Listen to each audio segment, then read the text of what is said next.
Hello. Hello, and welcome to another episode of Citizen Radio. I am Jamie Kilstein, and joining me as always is Matt Christman and Felix Biederman. How are you guys doing? This new song I wrote, it's called Fuck the NRA. It comes from a very personal place. I'm sorry. I'm gonna not be very good today. I really reckoned with my privilege this morning, and it's left me in a place that's really dark. I've been up since 5, eating pineapple and doing Brazilian Jiu-Jitsu, so I'm ready to go.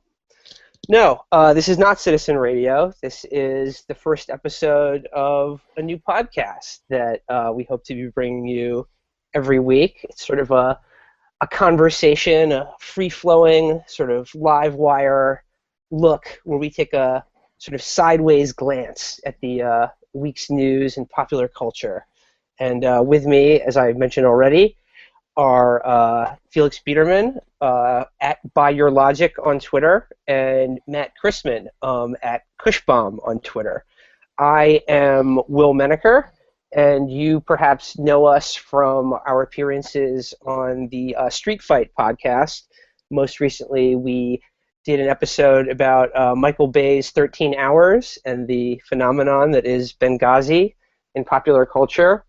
And we received such an amazing response from the people, from our public, that through overwhelming demand, we decided to branch out and do one of our own.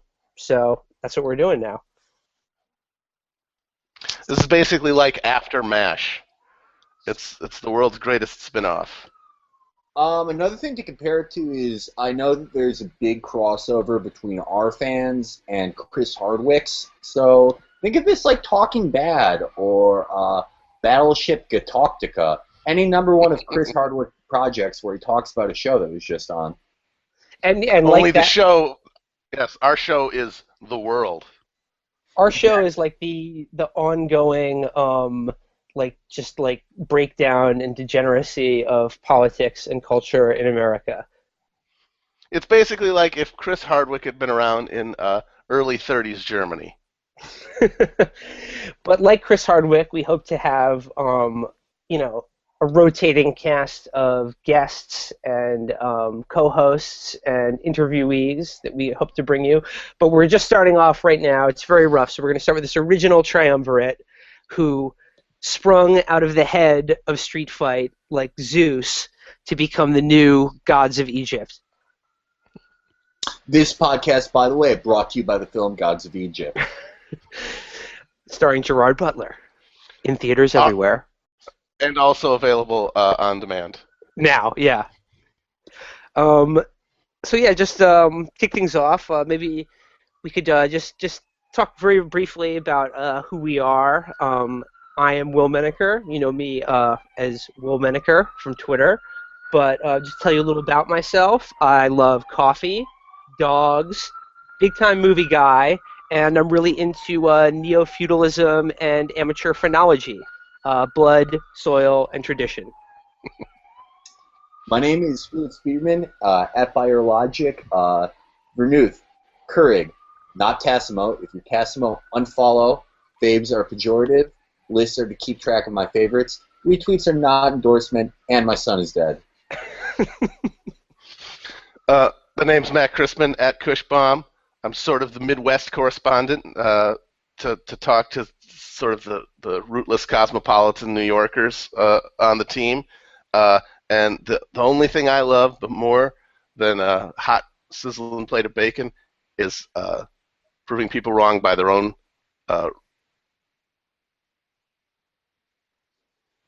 logic. Did we lose Matt? Matt was chiving too hard, and his broadband went out. All right, we're just gonna have to keep going. Matt, are you there? Yeah, I'm here. Did you guys? Oh, we lost you for a second. We lost you shit. for a second. You were about to share your interest in race science and neo-feudalism. Well, of course. I mean, those are the sort of the two the two parts of my holy trinity of belief. The other one, of course, being memes. Yeah, I mean, I guess like we should warn you right now. You know, if you don't like seeing sacred cows be slaughtered, or if you don't like listening to logical arguments, then you should probably switch off now. You know, it's like the Joker said, the scariest costume that I ever made society wear was a mirror. We're like the Joker and Deadpool came together and made a crazy, no-holds-barred podcast. Wearing Heisenberg's hat. Someone get on Photoshop right now and create that image so we can use it as a banner for this. Yeah, if you're a fan of prisoners being taken, you might want to look elsewhere. No prisoners will be taken on this podcast. It's only the truth and only reason and logic 100% of the time. If you tweet at us at any of our handles, if you write emails to the show, if you call into the show, and you are employing the milkman fallacy, the fat governor fallacy, any of them, we will not hesitate to call you on it. There's nothing I like better than just reducing simpletons and libtards to just like a quivering pile of their own urine and soiled garments when I just slay them with logic. I've always said my entire life that I consider it a sign of victory when my opponents resort to ad hominem attacks. The road to hell is paved with people who proved my point for me.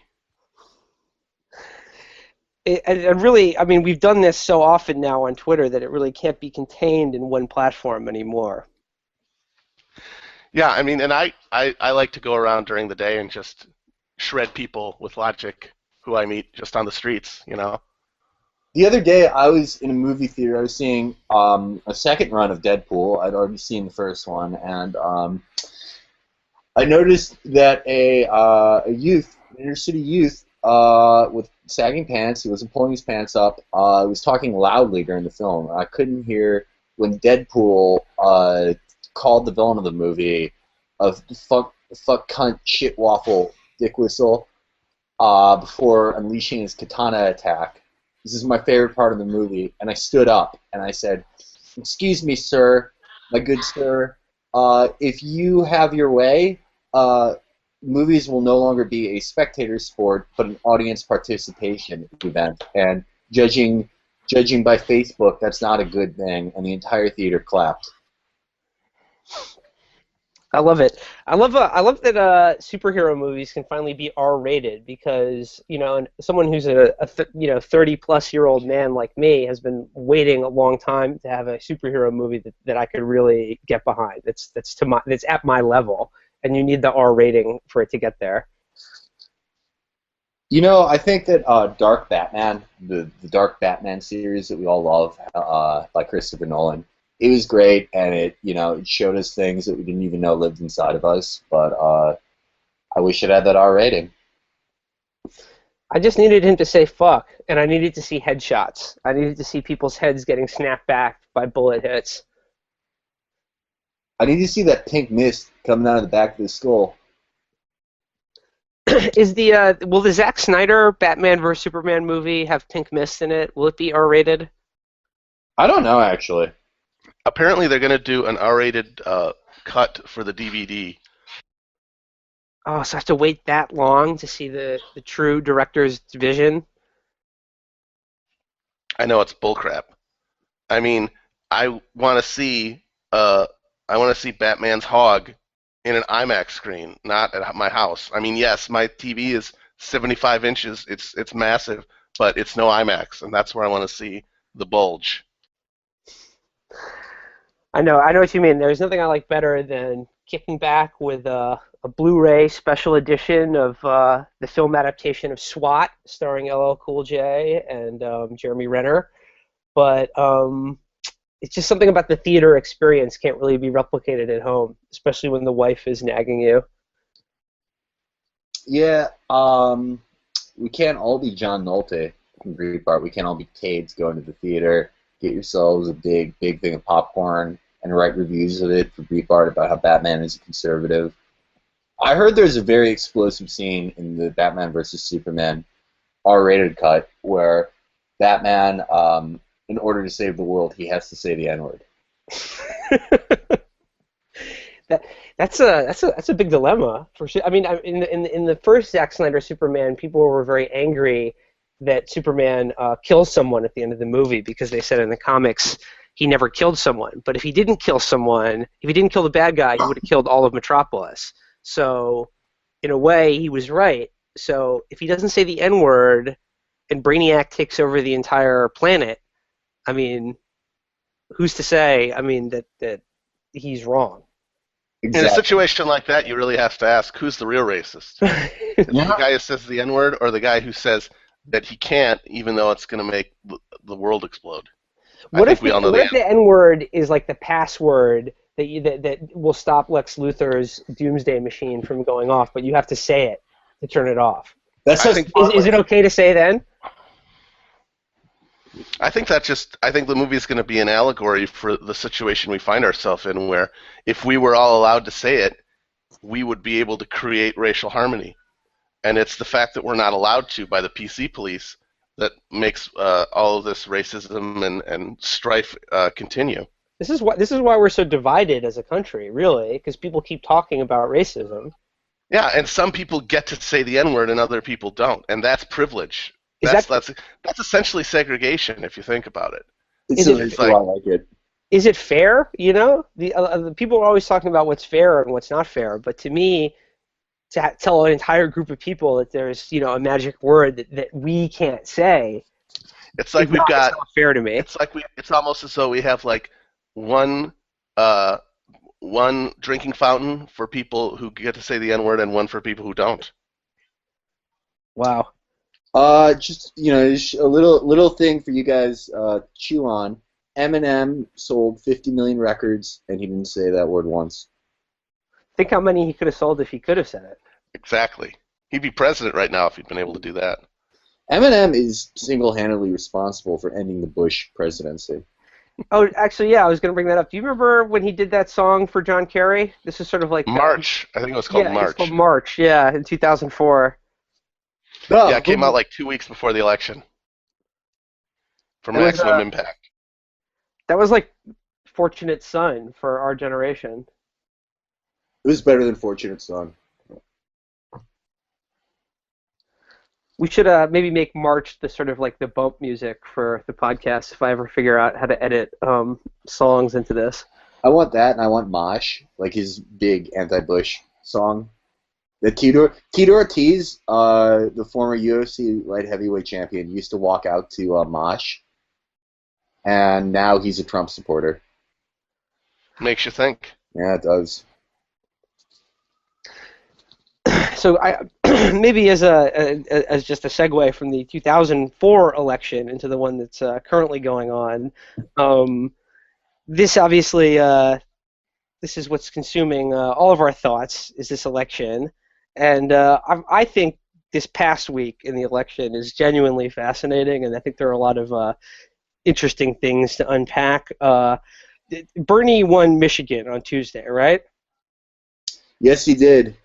Surprising even Carl Diggler, who has called a lot of upsets. Usually Diggler's never wrong, but even the Dig didn't see that coming. Yeah, they called and to be fair, I don't think Bernie even saw it coming either. When he gave that press conference in front of those high school bleachers, it seemed like he was not expecting to win.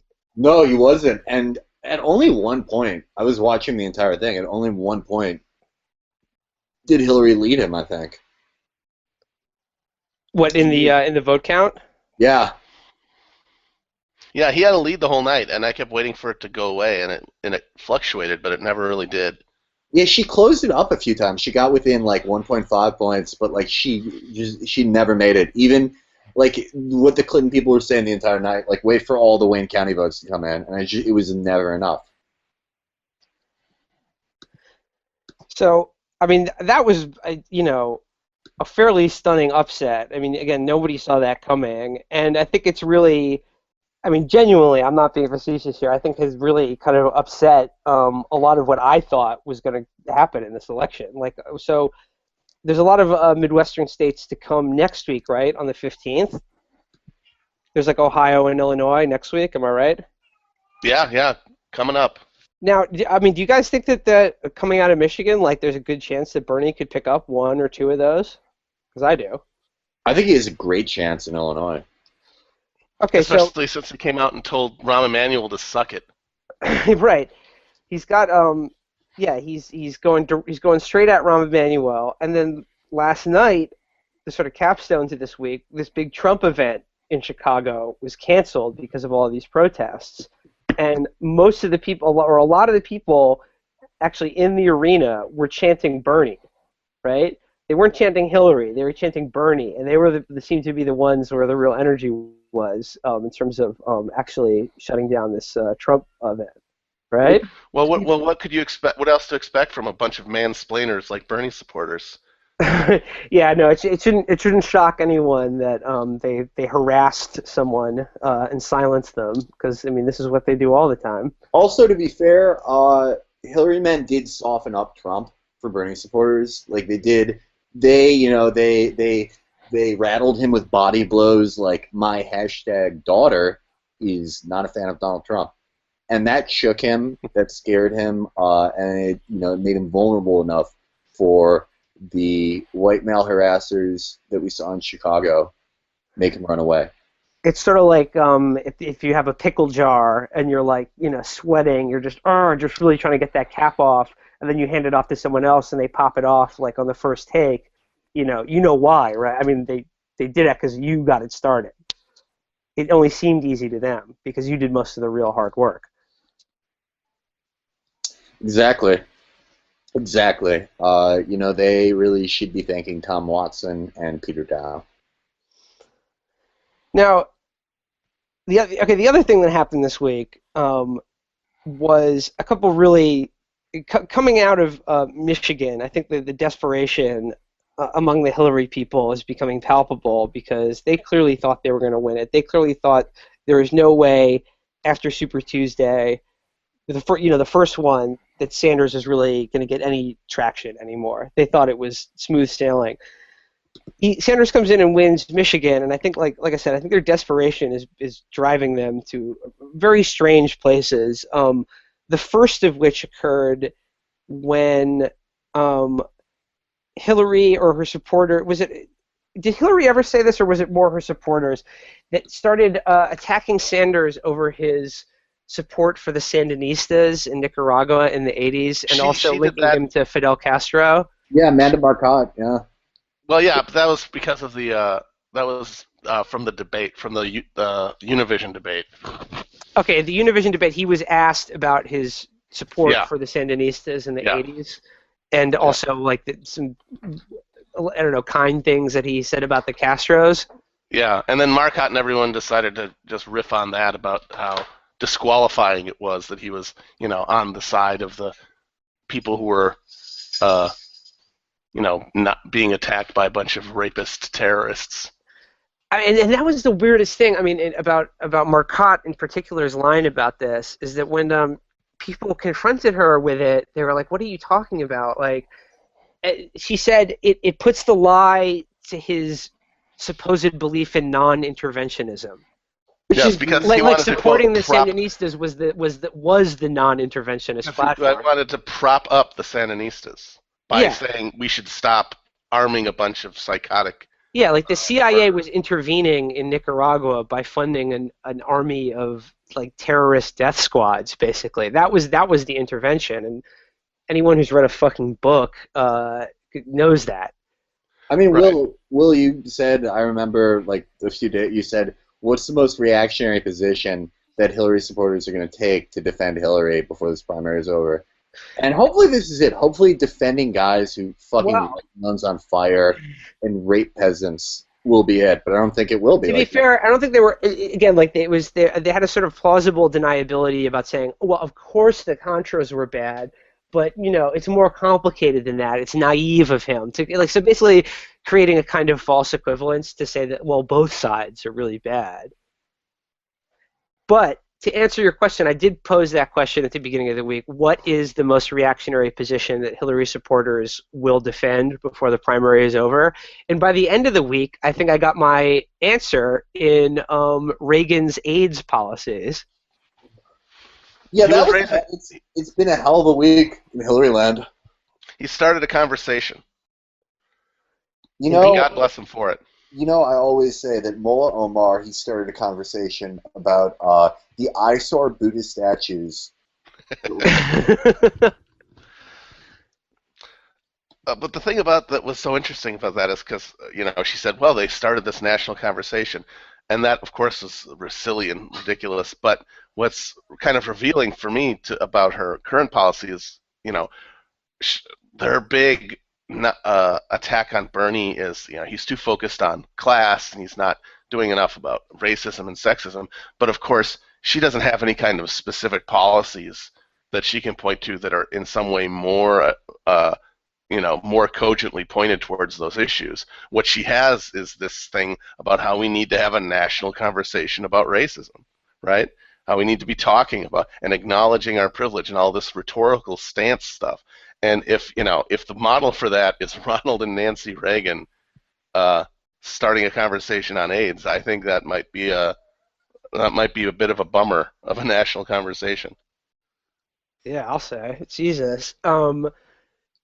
Yeah, I mean, like it seems like she keeps I'm not going to use a gendered insult here, so I'm just going to say she keeps tripping over her own dick with these statements, and and the Nicaragua, the Contras thing, I don't think is like a big deal because I don't think most people know or care about that.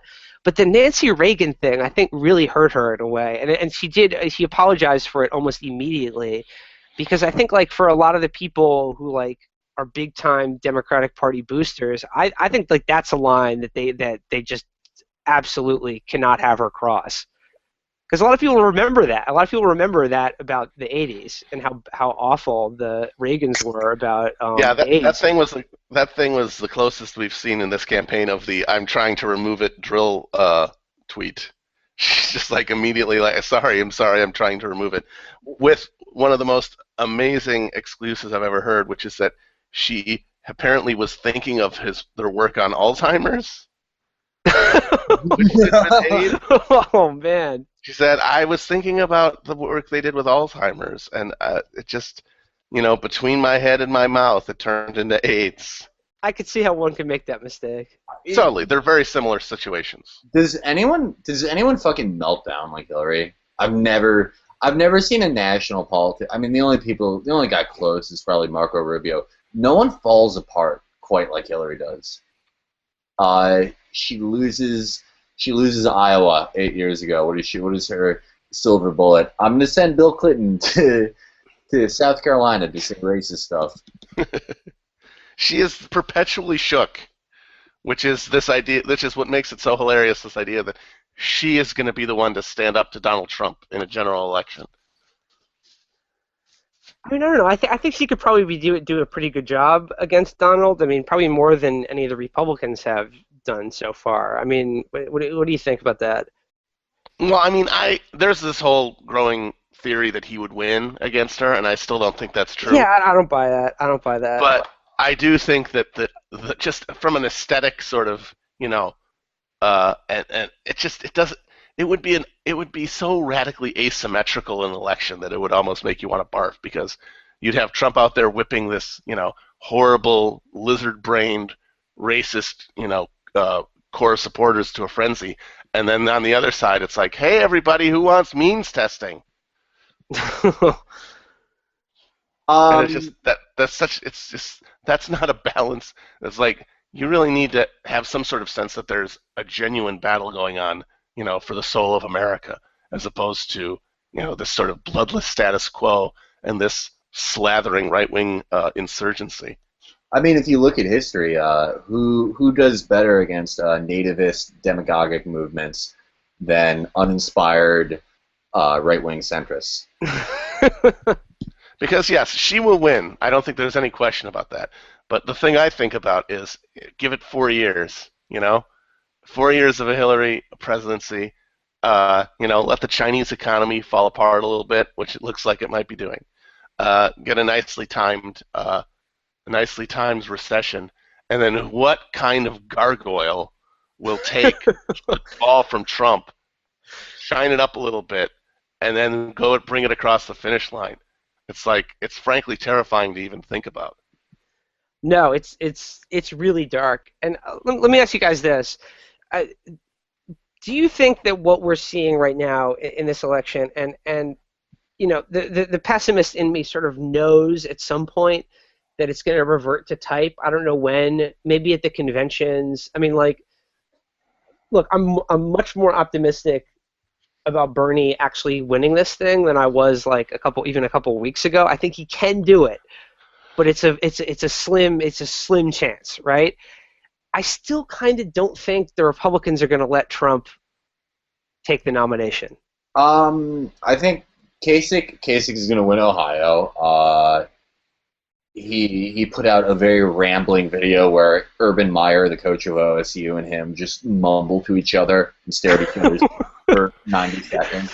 It's just fucking, what a bizarre man John Kasich is. But he's going to win there, and little Marco. I live in Ohio, and I can tell you that Kasich is definitely he has totally nailed down the vital demographic of dudes who loiter in hardware stores. That's it. That's fucking Kasich country. That's the guys who aren't doing anything illegal. That's we're probably gonna have a broker convention, and hopefully me and Virgil, Texas, will be able to go to the convention. I will. I swear on Jupiter's hammer that I will be there. It's like a 4-hour drive for me, and it's gonna happen. I'm gonna spend the week up there, no matter what happens. It's gonna be amazing. But I actually think that Trump, because yes, Kasich will win. Kasich will win Ohio, I think. But Trump's definitely going to win Florida, though, right? Trump will win Florida, and that kills Rubio, which at this point, who cares, you know? But moving on, you've got big delegate-rich states that are winner-take-all. And, like, even in a three-way race, I don't see Trump losing, like, California or New York. So I think he still has a chance to go with the... To get enough delegates to be impossible to be a first-ballot winner, unless they try to actually stop him at the convention by challenging the delegates. Unless they try to actually assassinate him, which, you know... Oh, God, they would... Believe me, I think there's some people are thinking about. Brad Thor, we hear you're dead on the Oh, man. Brad Thor needs to write a book about, like, you know, Special Agent Colt slang bang thwarting an assassination attempt on Trump right before he signs the, you know, ban gay immigrants. No. Brad Thor is very anti-Trump. The hero of a Brad Thor novel would be the guy who puts him down. I don't know that because he blocked me like 3 years ago, so I don't know. I follow him. He's an extraordinary idiot. He said something last night along the lines of, he's like, what you're seeing in Chicago is just a dress rehearsal for what the left is going to do in the general election. We can't let their op campaign work. He said optics campaign. We can't let their optics campaign work. And, like, he's just one of these guys who's, like, you know, mind has been rotted by, like, all this mill speak. Like, he thinks that, like, normal people relate to this, or, like, I mean, I don't know who's impressed by it or what, but, like, he just peppers his dial, you know, his regular talk with this kind of, like, weird op speak. I actually met him once when I worked at a... Time to mow the grass. I actually met him once. I was working at a Barnes & Noble, and he came in to sign some books. He didn't have it wasn't like a thing. He was just in town, and so they just brought him his books to the counter, and he just signed them all and then left. But he just looked like kind of a angry Gulf dad, and a short one, I should point that out. He's like 5'8". I remember he was on CNN a while ago, and again, they brought him on because he uses phrases like optics campaign, and people think he's some kind of, you know, expert on counterinsurgency. And he came on to talk about, I don't know, Iraq or Afghanistan or something, and he was talking about RPGs, the rocket-propelled grenades that, you know, can take out a tank or Humvee or something like that. And he wanted to say they were like a flying improvised explosive device, but he ended up saying on air, these RPGs are really like a flying IUD. See, that's what happens when you try to get that kind of expertise from a thriller writer who does not have 500 different naval caps like Tom Clancy did. Because when Tom Clancy would go out there with his Nimitz hat, I knew that guy knew what he was talking about. Brad Thor doesn't have a hat. Get out of here. I've never seen Brad Thor wearing one of those like USS Enterprise hats and like armor jackets. Never. Get him out of here. He's disgusting. He's wearing like a salmon-colored shirt and some kind of blazer. But you're talking about like jokingly about the GOP establishment assassinating him. There is on the alt-right today a theory going around that last night was a thwarted assassination attempt on Trump. Oh yeah. I saw that. And that it was coordinated between MoveOn, because that's the big argument now, is that the whole thing was set up by MoveOn, and then the leading Republican candidates. Like they all knew it was going to happen, and they were all gonna like give a speech afterwards, saying how horrified they were. But yes, the theory was that they were going to rush the stage, murder Trump, and then I guess I don't know at that point what they would do. They would like draw straws to see which one got to be the nominee. All right, John Huntsman is now the nominee. What I love about this assassination op is that it requires they're like, okay, Trump's going to come on stage, and then like a stadium full of people are all just going to rush the stage at once and like rip him to shreds. And it's like stadiums and concerts and things like that are sort of set up so that kind of thing just can't happen. Like, I mean, like, no, there's a huge dead space between the closest seats and the stage. It's like these idiots have never been to a venue in their lives. Well, the African's fast twitch muscles. See, they could just jump over those barricades in a single bound because of the extra muscle in their calves. Like, yeah, that's what Jesse Owens was going to do to Hitler at the 33 or 36 Olympics. But then Damon Linker's great-grandfather convinced him that wasn't the right way. Yeah, he made a scathing op-ed about it first. Damon Linkenreich wrote just excoriated Hitler and said, "Buddy, beer halls are no place to do this type of thing. Beer halls are for having fun." He said, "We need to look to the Molotov-Ribbentrop Treaty, and that's the future right there." Hey, Hitler. Differences. Hitler, Kristallnacht, not a good look. Rethink this, Hitler. Hitler, we love you. Please empathize with us. No, the problem is when you have, two extremes on the left and right, it's just the extremes feed each other and just create this cycle of violence, which is what we saw in the Battle of Stalingrad. Absolutely true. It was just two extremes, I mean, both sides were bad, is what I'm trying to say. As is always the case. You need the comforting centrist wisdom of a guy who pleats his pubic hair to tell you need what because people are gonna, people who are scared and whose lives are radically destabilized by the titanic forces of capitalism that are completely outside of their control and sight, but at the same time totally determine the course of their lives. I mean, these people need just some guidance, and they need a few op-eds, and they need to just stop and think about, what do their kids think when they see them out there protesting and asserting, democratic ideals. I mean, what would their kids think of all the cussing? I know what my son thinks, and he says, "What country am I in, Dad?" My boy Cody, he was looking at these horrible scenes from Chicago last night of just anarchy in our streets, and he said, Daddy, who will reform Social Security so that I will have it when I'm your age? And I said, son, I don't know. I just don't know.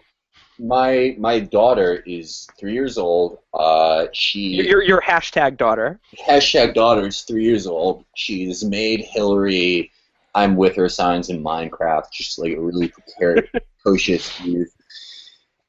She turned to me after the protest and said, Dad, I see why you wrote all those columns about Trump, and I also see after Chicago why you pay my long-haired cousin to edit Elvis Presley songs to make them sound less black, to make them less scary. Okay, so returning back, so like, I think I genuinely don't know what's going to happen. The Republicans are in an absolutely they're in a Mexican standoff with themselves, and it's like an end of Reservoir Dogs basically is like what's going on in the Republican Party right now, and everyone's going to end up getting shot, which is glorious. But I guess what I'm interested in is like, are we seeing right now in this election the beginnings of the breakup of the two-party system in this country? I mean, that's what I'm hoping for, but I mean, I don't know if that's the problem with that, and you certainly have the forces at play that logically should lead to that happening when you see, just the radical fracture between both parties' base and their elites. The problem is that the U.S. political structure is so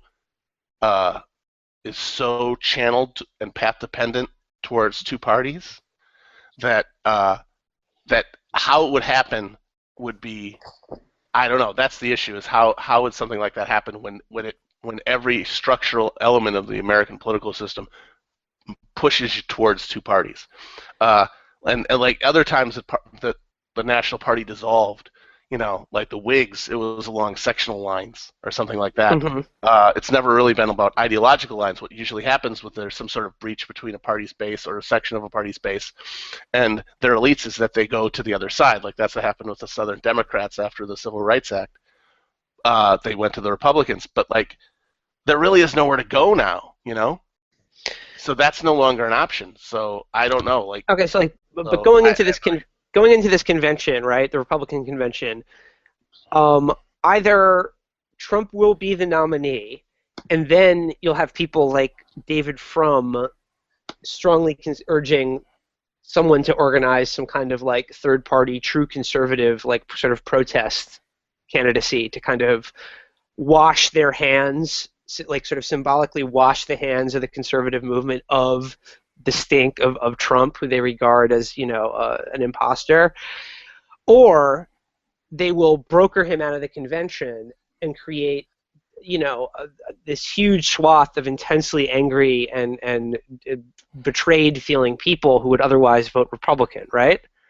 Mm-hmm. And there's always a chance. I mean, like, would Trump run as an independent in that case? Well, the thing is, he wouldn't be able to. That'd be too late to get on the ballot. Okay. He would have to do something that has never happened before. It wouldn't be impossible, certainly given his name recognition. I mean, he wouldn't even need to spend a dime. He could just go on TV after the convention and say, "Write me in." Okay. And it would have to be a national write-in campaign. Oh, I see. Now that's literally unprecedented. That's never happened before. So I have no idea what that would do. But that would be his only third-party recourse if he waited until the convention. And he goes to the convention assuming, as he should, that having enough delegates should be enough to give it to me. At that point, his only recourse would be a write-in campaign. And then I guess on the other side, I mean, it's harder to see, how a fracture in the Democratic Party would end up, I don't know, in any kind of permanent way, but, the Bernie-Hillary divide is, I think, a profound and deeply instructive one that I can't see it going away in the future, although, I don't know, I'm sure it'll just get sort of subsumed back into the, Democratic Party as it always does. I mean, I don't know, it's hard to say, but I mean, where do you guys see that going? I think the generational divide is too big. I think if it was Bernie up against any other, I mean, who else is there that they could have put up there? But anyone else but Hillary. Joe Biden, I guess. Like a boss. But someone who didn't fucking melt down and pivot right in the most clumsy way possible and fuck up and piss people off constantly, didn't have 25 years of awful baggage and just insanity and paranoia like the Clintons. Whose instincts in every sense are to shit on the left. Awful. It's like a bodily instinct to them. It's amazing. Yeah, if it was someone different than that, and someone with like surrogates who just don't actively cause people to fucking hate them, when maybe surrogates who don't have histories in death squads. I was like, yeah, no, this is going to get absorbed back in the Democratic Party. But now I'm not so sure. Like, the fact that Bernie just explicitly told Rahm Emanuel to suck his cock and called him like a shitty mayor and all this stuff. It's people. Yeah, you can only sell shit to people that doesn't turn out for so long before they turn on you. Problem for them though is that there's really no bench beyond Bernie, you know, like there isn't a core. Yeah. There isn't a core of like elected officials and high-profile people who they could kind of rally around. Who's the next Bernie? Like I can't think of anyone. And the thing is, he never really was a Democrat. He was like the only one who was an independent for his entire career, and even in the Senate, he was an independent who voted with the Democrats. Like I can't think of who the next one is, and it's almost like it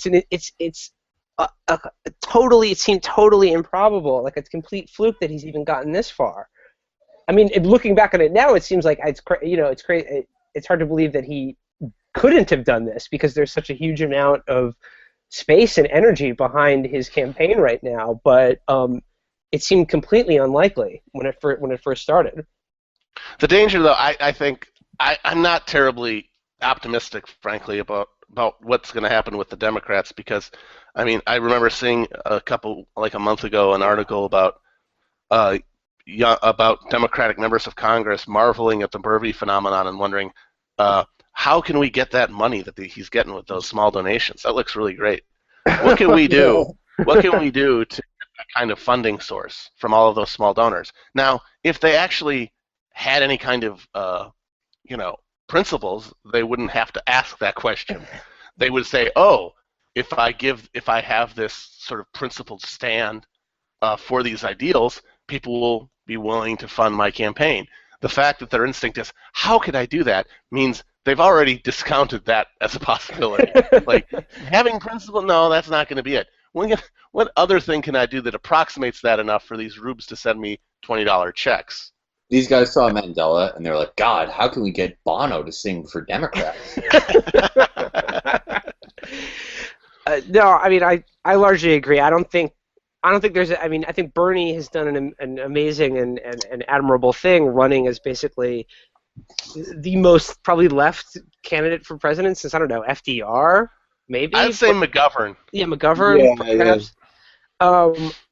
But I don't think there's any saving the Democratic Party. I don't think he can fix the Democratic Party. I mean, just because, like, structurally, like how it exists and why it exists, it makes it impossible for something like the kind of, sort of broadly speaking, like social democratic policies that he stands for, ever really taking root there.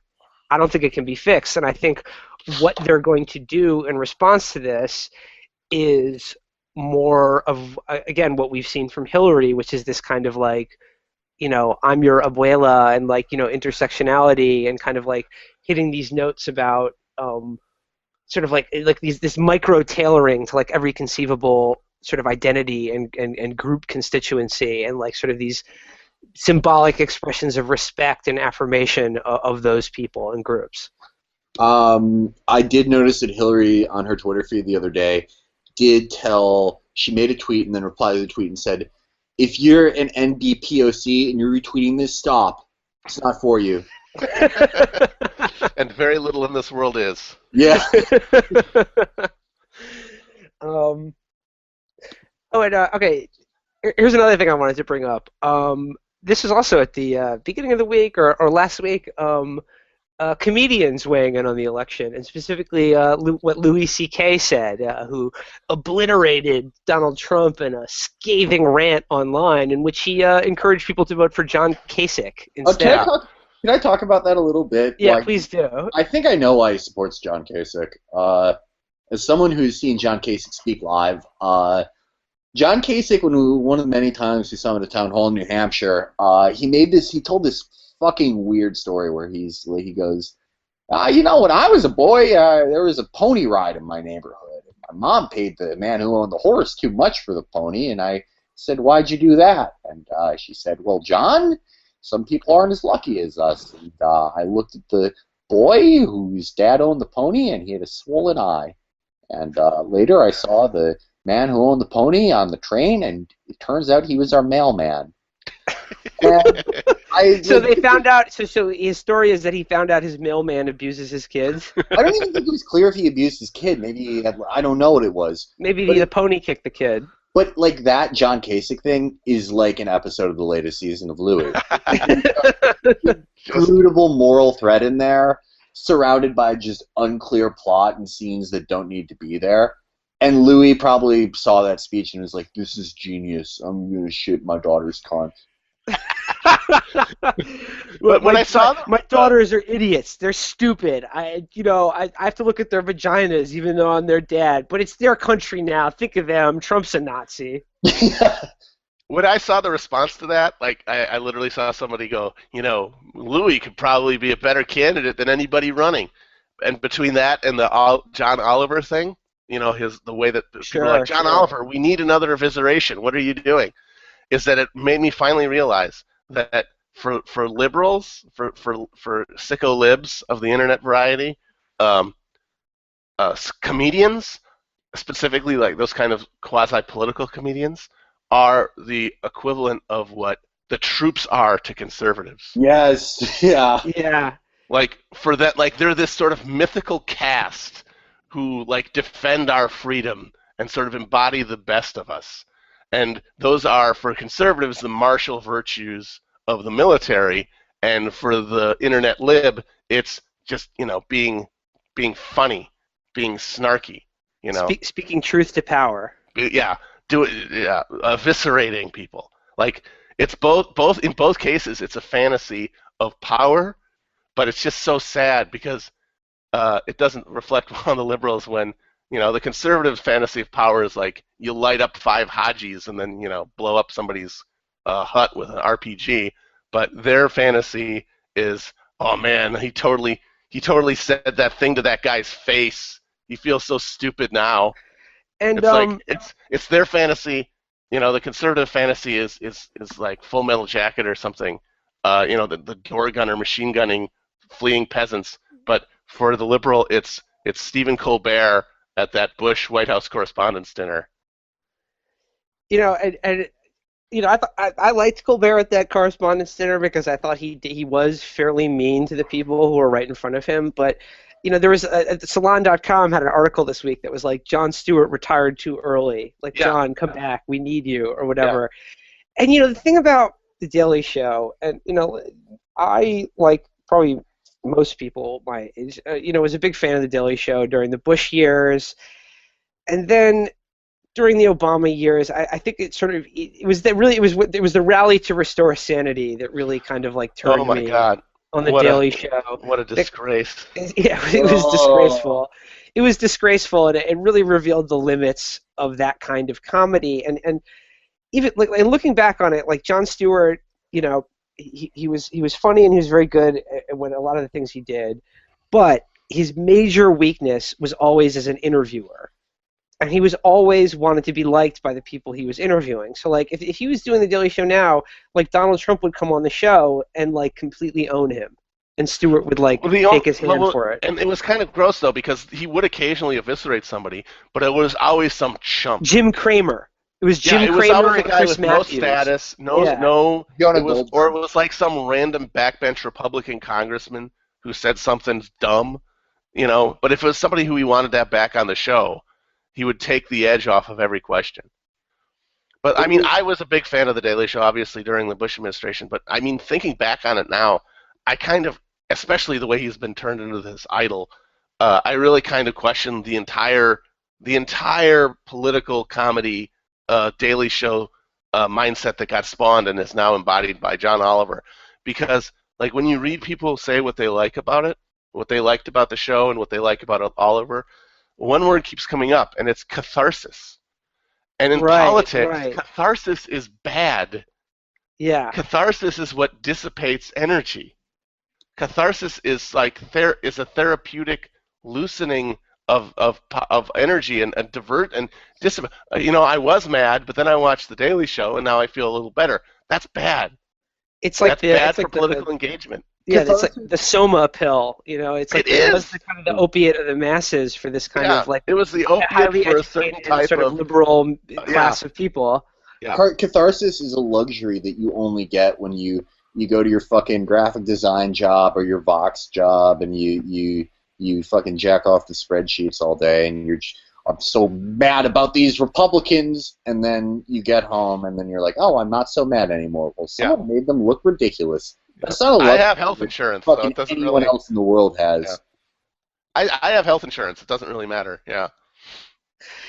And and to a certain degree, I think that's why, on to use the cliche, both sides are having such a hard time metabolizing exactly what we saw in Chicago just last night, where basically what were activist young people by the thousands turned up and sort of like turned out like and sort of physically confronted many of Trump's more, I don't know, degenerate supporters, and basically for the first time actually shut him up, literally shut him up and made him look like a fool, in front of on a national stage. And they didn't do it because they were being like snarky. They didn't call him Donald Trump, is what I'm trying to say. You see how worthless the liberal commentariat is because they're afraid by this. They think that these fucking morons are actually saying that they violated Donald Trump's free speech. Oh, I know. How will he get his message out now if he can't? But like that's the world that these people live in. Like that they're, despite all their liberalism, no matter how many times they retweet D-Ray, no matter how many fucking times that they think that grilling isn't feminist enough, they're these fucking fat coastal rich fucks who live in fear of like a rowdy urban teen yelling at them at a movie theater. So when they see someone who is one of their own, like a coastal elite like Donald Trump, pussy the fuck out like they have their entire lives, they're like, oh, I recognize that. That's a real problem. I know what the real problem here is. Or it's just like it's just this attitude of like, we've been told now, for months and months by sort of both sides of the sort of media and political elite on the left and right in this country, that Donald Trump is a dangerous, like genuinely disturbing, actual fascist who is like whipping up, a level of hysteria in this country that has like, really dark and violent potential. And then like their utter inability to deal with this by, publishing special editions of their magazine or mocking him on late night cable TV has proven totally inadequate, and in fact has probably only helped Trump. And then again, like when they're finally confronted with people who did actually stop him and did stand up to the bully, it's like not good enough for them. They don't know what to deal with it. Like they're troubled by it in some way. You know what it is? They relate more to Trump than they do to the protesters. They've also backed down from every fucking fight they've ever had in their lives, so they see a little bit of themselves there. And the fact that the most annoying thing for me is the way that they coat their discomfort for it by going, this is going to help Trump, this is just going to help him. I mean, first of all, you don't know that. That might be true. I don't think, and if this election is in such a place, I don't think anybody can say for sure, one way or the other, how anything is going to play out with the people. So that's just saying that with any kind of blithe confidence is just so dumb. And second of all, motherfucker, you're not the one who he is telling is not really an American. You're not the one who's telling his baying asshat multitudes of supporters are somehow like some sort of subhuman species that needs to be eradicated. And so people who are actually on the other end of that rhetoric have a right to assert their status in America, how they see fit. And if that means going and actually, speaking to these people and asserting themselves to them, then that's what they're going to do. And the idea that that you're going to sit there on the sidelines, somebody who's not implicated in any of this, and you're going to just be like, that's not a good look. Mm-hmm. Honestly, maybe it's maybe it's illiberal of me, but I really don't give a shit that some dickhead dressed like Jesse Pinkman who was yelling whore and crackhead at random women got his sign ripped in half. No, I really fuck don't. him. Fuck I him. don't care if that guy got fucking paralyzed.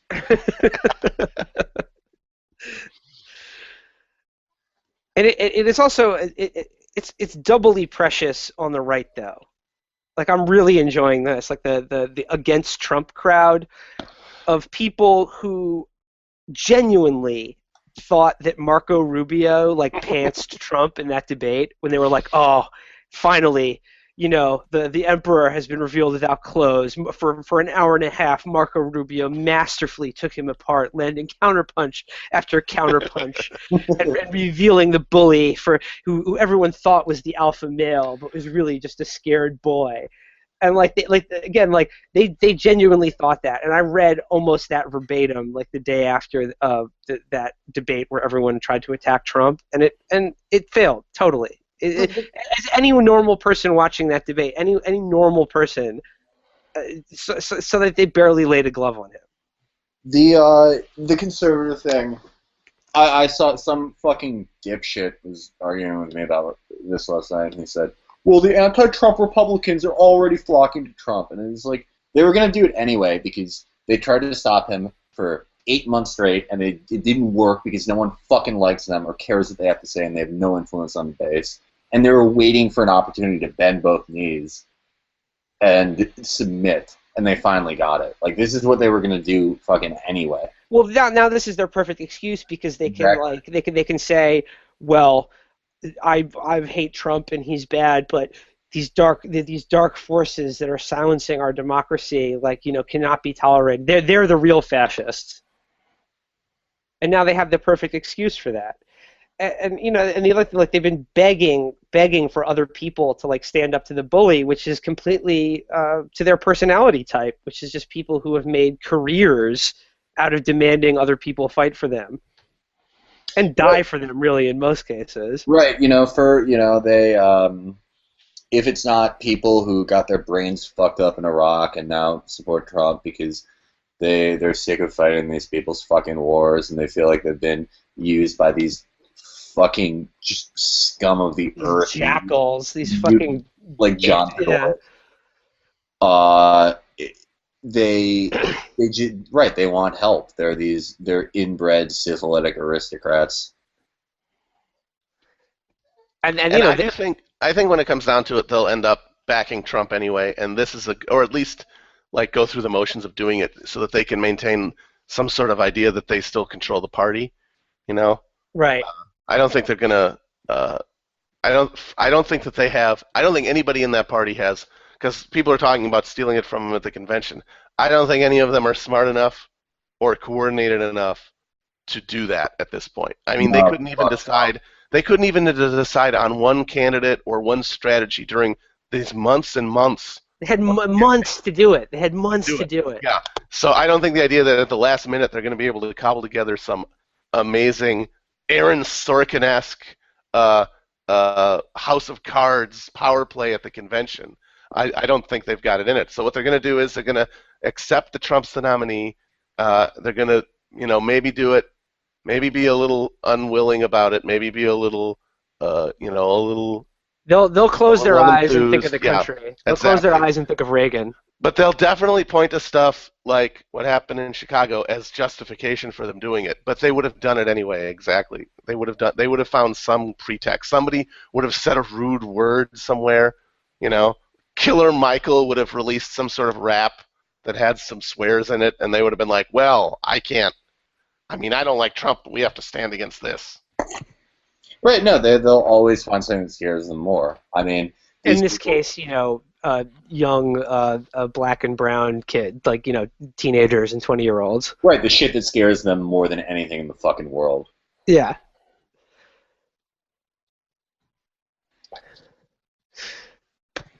Anyway, I don't know, but I'm still looking forward to Damon Linker's column on Monday. Very excited. We're all going to gather around. I want a montage, a Spielberg-esque montage of people around the country sitting down to read the Damon Linker piece to their families aloud in churches and barber shops and diners and people's living rooms. and then all of them coming together to realize the wisdom of his words, and then Trump being banished from the nation as a result. Yeah, these Trump supporters, these Bernie supporters, they're going to look at each other and then be like, look, Damon Linker may look like an infant. His eyes, in fact, may look like two pussies. He may be weak. He may be a bad writer. He may have been writing for 40 years and still no one knows who the fuck he is. But this guy speaks to me. I'm not mad anymore. And I'm not afraid to admit that I'm not mad anymore. I just want to say I want to say I disassociate myself from these ad hom attacks. I like Damon Linker. I like Damon Linker, and I respect him a great deal. Okay, here's a question for you guys. We mentioned earlier that Trump is easily going to win Florida. It's going to be Marco Rubio can't possibly stay in the race after that. No. Now, am I wrong? Marco Rubio also cannot. He's vacated his Senate seat, or he can't just go back to the Senate, right? No, he's done in the Senate after next year. He's done in the Senate after next year, right? Yeah. So, what is Marco Rubio's post-political career going to look like? On Street Fight, Felix, you said he was going to go away and come back and be like, "I chive now," which I thought was a really good prediction. Yeah, that is. I'm standing by that one. Okay, is Rubio's going to become a chiver? I mean, yes. Yeah. What's his post-political career going to look like? Well, apparently he's super broke. Like, he's just got an insane amount of debt. I think I saw that a few times in the New York Times and stuff. He can sell his boat, right? He could sell his boat, but I think what he's probably going to do is he's probably going to move to a lobbying shop and get a seven figures a year to have lunch with like Representative Hork Dorkel from Idaho to make sure that there was enough, child slavery subsidies, enough potato subsidies and child slavery allowances in the Marianas Islands, that kind of thing. And so he'll rack up like 2 years of, solid $10-20 million year contracts, and then maybe run for governor or something after Rick Scott goes back to the Everglades when Rick Scott goes back to his coffin. Yeah. I think he's going to be a lobbyist because he needs money. That's what I think. Yeah. I don't know. Maybe he could just I was just thinking he could just like open like a charter sport fishing thing and somewhere in the Keys or something, and just kind of live that kind of Jimmy Buffett lifestyle. You know what I legitimately see for him? He's gonna take the Bob Barr route, where we're just not gonna hear shit from him for 10 years, and then he's gonna come back and be like, "Well, I was wrong about some things," and we're supposed to congratulate him because he used to be a piece of shit, and now he's slightly contrite about it. Marco is just that. He's that type of empty piece of shit that would do that. He's just empty as fuck. He's gonna wear cool glasses like Bob Barr. He'll probably have gotten hair plugs by then. Well, will he grow a beard though? Yes. He's definitely gonna grow like a sort of a wispy, not sort of very full facial hair, but he's gonna have some kind of hint of facial hair. He's gonna wear shorts for a couple of years, get some money, and then I think he's gonna make his big comeback. Mm-hmm. I say this because someone was teasing Ross Douthat, who said last year, quote, "All of these pundits are going to look silly when Marco Rubio wins every Republican primary." One of my favorite tweets of all time. People were sending him that quote over and over again, and his buddy, fellow Reformocon, Rehan Salam, MC Rehan Salam, thank you very much. Yes, MC Rehan. He chimed in with just simply saying, "He will be back." Oh. I mean, okay, but I think if he is, it'll be like Bob Barr, in a sad, he'll be interviewed by Ali G. Yeah, I mean, he'll be he'll decide to be a libertarian or something. I mean, he's not going to be in national politics again, I don't think, in the near future. Because who is craving Marco? Nobody wants Marco, basically. I mean, nobody wants somebody who looks at all times like he really has to go to the bathroom, and he's holding it. I love the conservative line for 8 years. It was we need someone who's going to stare down Putin. And so the guy that the establishment guys went to was Marco, a guy who looks like he's on the verge of fucking tears every time something goes by. I could imagine he meets Putin for the first time, and Putin just does the the boo thing to get him to flinch, and he just immediately pisses himself. Marco, he's like it's like one of those My Buddy dolls. Oh my God, he looks just like that. Okay, slight digression. Did you guys ever hear the story about Putin taking Bob Kraft's Super Bowl ring? Yes. You guys know this? It's amazing. That's a baller move. I respect it. This is why I honestly I hate the New England Patriots, so this is why I love Vladimir Putin. Bob Kraft was in Russia and met Putin and was wearing his like giant gaudy Super Bowl ring with like 3 pounds of diamonds in it or something like that, and did the mistake of bragging about it or saying like, you know, oh, like look at this or whatever, like this is my Super Bowl ring. And apparently, like, you know, in Russian culture, if you compliment someone's like if you compliment something of someone's, what you're really saying is that you want it, and so it's considered gauche to compliment something. And like, so like basically, Bob Kraft was tricked into giving Vladimir Putin, like Vladimir Putin pulled the ultimate power move and just said, "Can I try on your ring?" and then didn't give it back. That's awesome because like, what the fuck is Bob Kraft gonna do? Yeah, what's he gonna do? Your sponsorship on my part for the Nantucket Golf Club, consider that going down the drain, Vladimir. I'm not going to do shit. He's got those FSB shooters with him. Kadyrov is going to light you up on the 50-yard line. If I were Tom Brady, I'd be very careful about what I drank after that. I mean, my God, Putin's what? He's murking people in Washington, D.C. hotels now? I think he could take out basically everybody in the NFL if he wanted to. Who did Putin kill in D.C.? Well, I don't know if it was him, but his former press secretary and the co-founder of RT was right. in a hotel in D.C. Wait, so the former founder of RT was beaten to death in a hotel room last week? Yeah, pretty hardcore. There's no way that's just like an accident. No. How many people get beaten to death in hotel rooms? Seriously. Depends which kind of hotel rooms you're talking about. Yeah, Howard Johnson's. It's a little higher, I think, in Howard Johnson's than like Holiday Inn.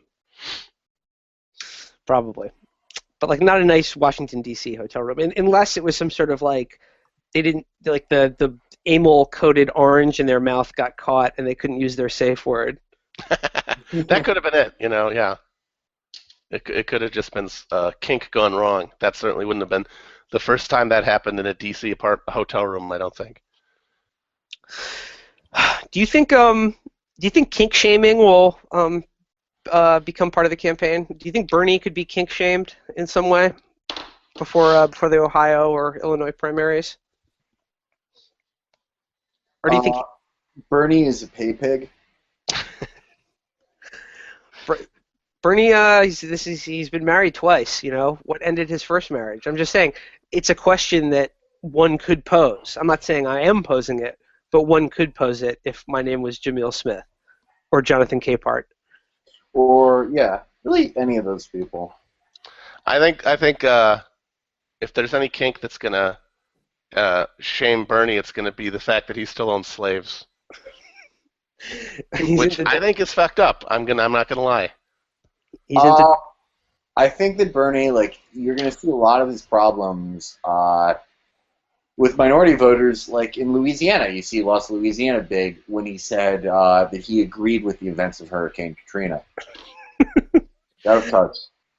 He said he agreed with the events of Hurricane Katrina because, you know, it affected rich and poor alike, and it sort of united people across class lines. That's true, yeah. It did start a national conversation about levees. Are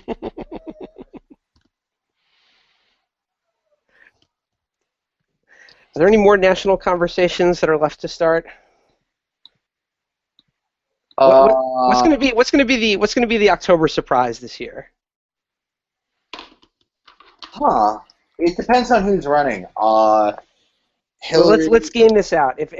Assuming it's Hillary and Trump, you know, what's going to be the October surprise? A Russian invasion of Turkey? That would be big. The car al-Baghdadi comes out and endorses the story. The big one that the Kurt Schlichters of the world are sort of counting on is some sort of terror attack. I think right. That's pretty much inevitable. That's always a wild card.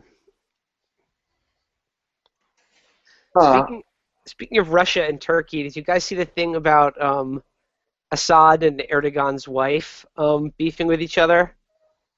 Yeah, apparently it started the Syrian civil war. Yeah, no, this is real. This was in the Financial Times, but it said, I'm reading from it, it says, high-level gossip in Ankara has said there is a personal element to the recent Erdogan's desire to overthrow the regime of Bashar al-Assad in Syria. Back in the days when Syria and Turkey had close relations, the Assads went on holiday with the Erdogans. It is said that afterwards, Mr. Assad's wife, Asma, sent an email to her husband pleading never to be asked to do that again. This was a couple with no languages, she alleged to have said. He is a thug who has read only one book, and she is a frump interested only in shopping. The email came to the attention of the Turkish intelligence, and the rest is history. So again, be careful with those emails, folks. Be careful what you say in Slack. It may start a war 10 years down the line. You think that's the thing with Assadists, like that Erdogan's wife is Kim Kardashian and Asma al-Assad is Ayesha Curry?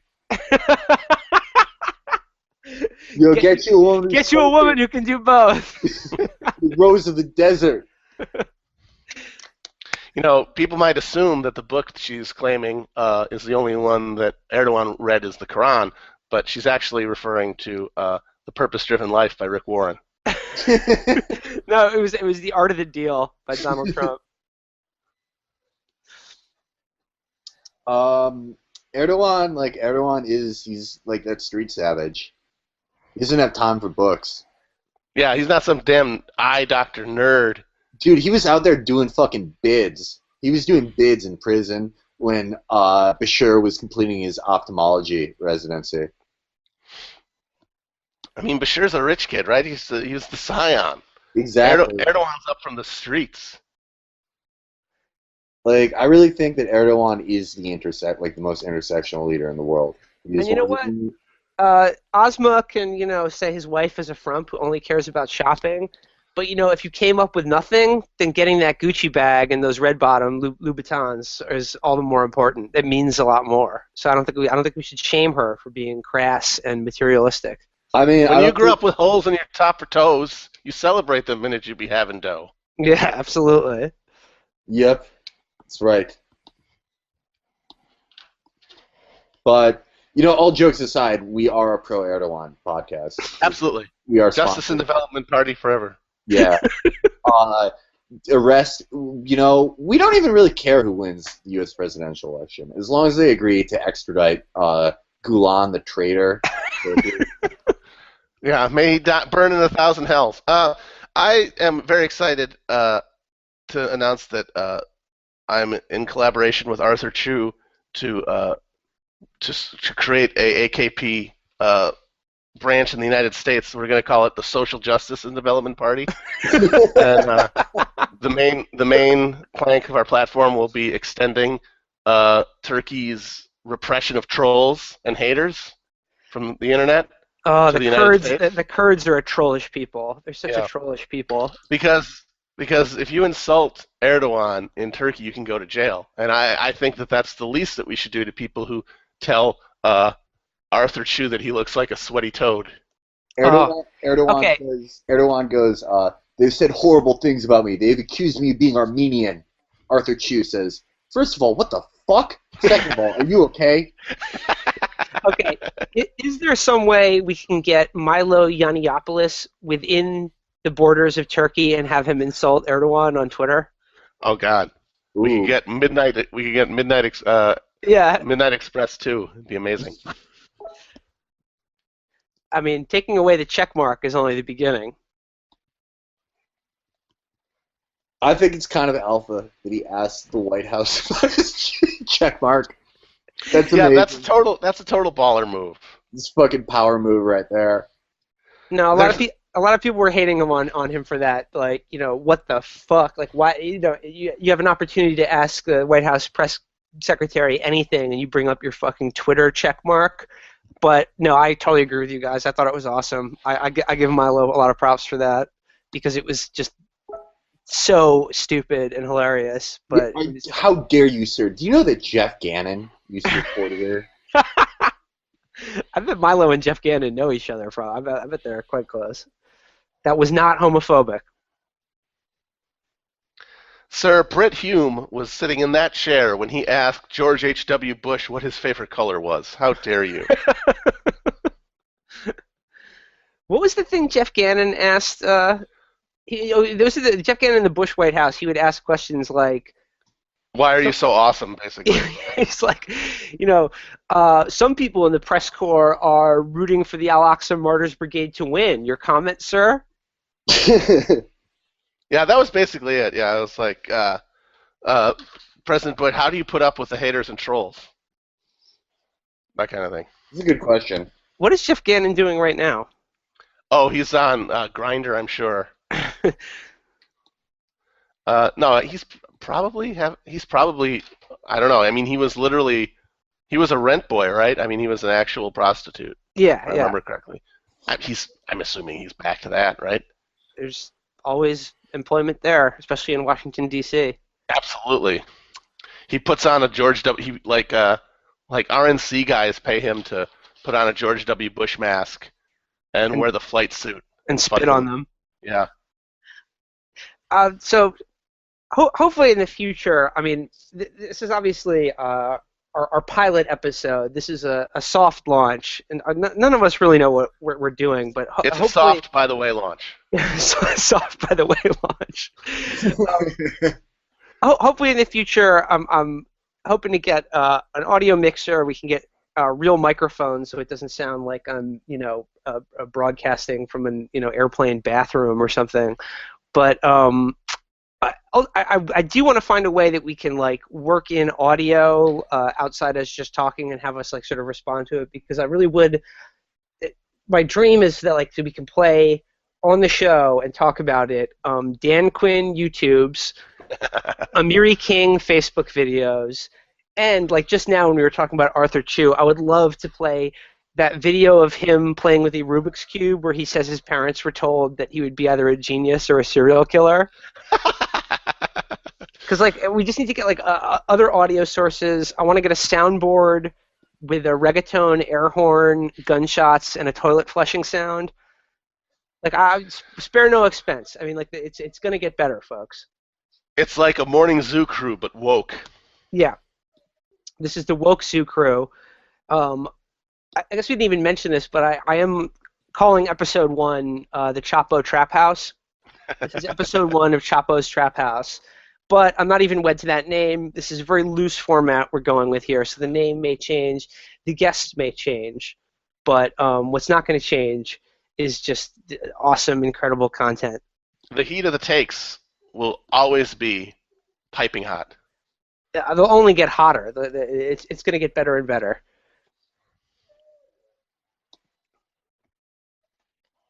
That's right. Chapo's Trap House. Pablo's Best Friend. The first edition. Chapter 1. Chapter 1. Digiscale and vacuum seals. Omuerta. The code. Live by. Live by it. Live it. Love it. Peace. Signing off, folks. Till next time. Till next time. Till next time. Till next time. Till next time.